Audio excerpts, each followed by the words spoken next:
Level 1. Just So Stories. Chapter 1. How the Whale Got His Throat. There once lived a very large whale. This whale was always very hungry. He liked eating fish. He ate and ate and ate until there was only one fish left in the sea. This fish was very clever.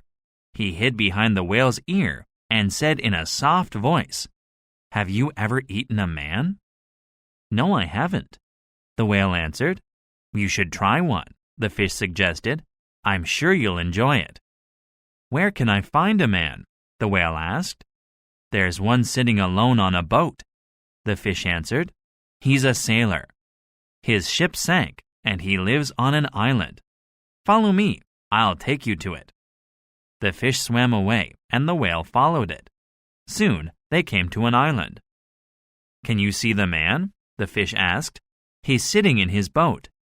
"Yes, I can see him," the whale said. As quickly as he could, the whale swam toward the man in his boat.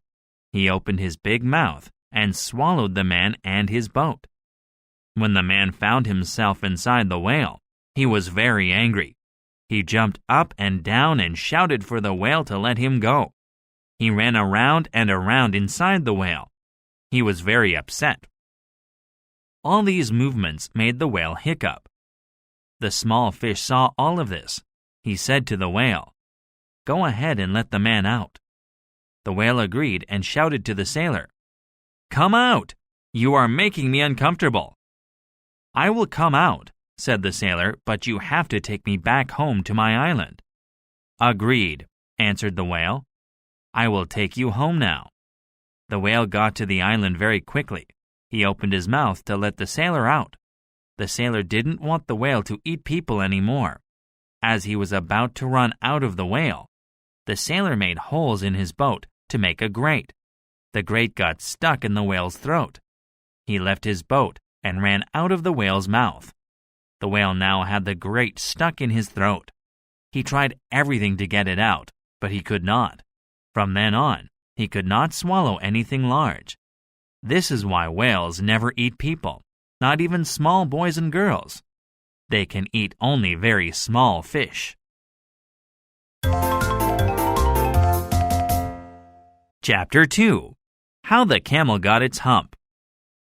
Once upon a time, there lived a camel. The camel was very lazy. He lived in the desert and never did any work. He just ate and drank and slept and ate and drank and slept. One day, a horse came up to him and said, "I have a lot of work to do. Come and help me." "Humph," grumbled the camel and continued eating and drinking and sleeping.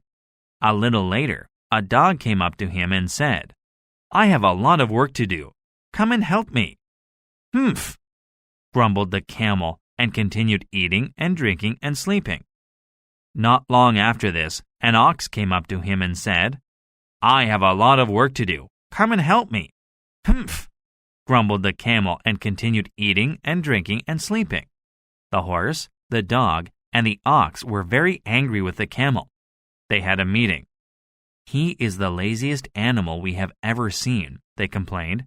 "He never does any work. We have to work, but all he does is eat and drink and sleep. It's not fair. We have to do his work for him." A magician was standing near the animals. He heard them talking. "I believe you are angry with the camel because he doesn't do any work," he commented. The animals agreed that this was why they were angry with him. "I can do some magic," the magician suggested, "and stop him from being so lazy." The magician performed his magic, and suddenly the camel had a big hump on its back. The hump was filled with food and water. "You can live on what is in your hump for 3 days," he told the camel. "This means you can work for 3 days without eating and drinking. Now go and do your share of the work, and behave yourself." "Humph," grumbled the camel, but he did as the magician ordered. And this is why the camel has a hump. We call it a hump and not a humph, because we don't want to hurt his feelings.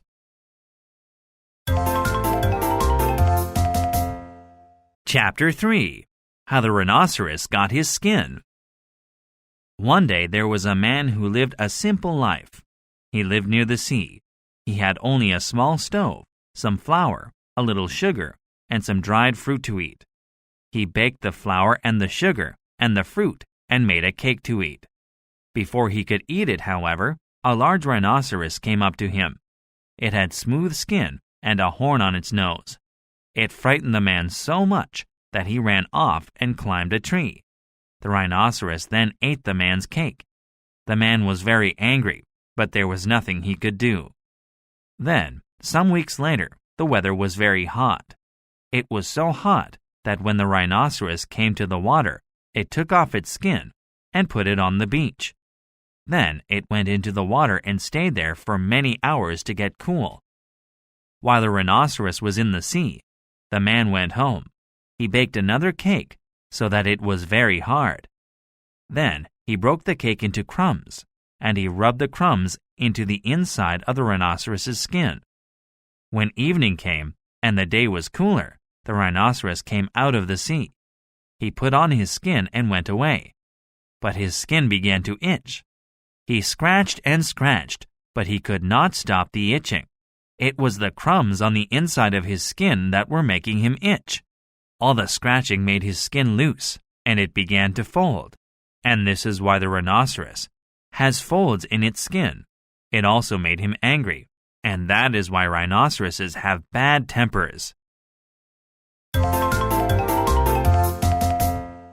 Chapter 4. How the Leopard Got His Spots. The leopard did not always have spots. The zebra has not always had stripes, and the giraffe did not always have big blotches. At one time, all three animals had the same color all over them. For many years, the leopard and his friend, the Ethiopian, a strong man with black skin, hunted together. They lived in Africa, where the sun is very strong, which is why the Ethiopian had black skin. They hunted zebras and giraffes and ate them because they needed meat to live. There is a lot of sand in Africa, and the leopard could hide in the sand. The zebra and the giraffe decided to live somewhere else because the leopard scared them. "There is too much sand here," the zebra said. "There is nowhere for us to hide." "You are right. The leopard and the Ethiopian can see us easily," the giraffe said to the zebra. "Let's go into the hills so that we can hide among the trees." They went into the hills where there were many trees. Soon their skins began to change. The zebra grew stripes on his skin. The giraffe grew blotches on his. When they stood among the trees, they were difficult to see. The leopard and the Ethiopian now could not find anything to hunt. They were very hungry. "Do you know where the zebra and the giraffe have gone to?" the leopard asked a baboon. "To the hills," the baboon told them, "but you will not find them easily." The leopard and the Ethiopian went to the hills. They searched for the zebra and the giraffe. "I can smell a zebra," the leopard said, "but I can't see one." "I can smell a giraffe," the Ethiopian said, "but I can't see one." During the night when it was so dark they could not see anything, the leopard caught and sat on an animal. He did not know what it was, but it smelled like a zebra. The Ethiopian caught and sat on an animal. He did not know what it was, but it smelled like a giraffe. In the morning, the leopard and the Ethiopian saw the zebra and the giraffe. Before they could kill them and eat them, however, the animals ran among the trees. Now the leopard and the Ethiopian could not see them.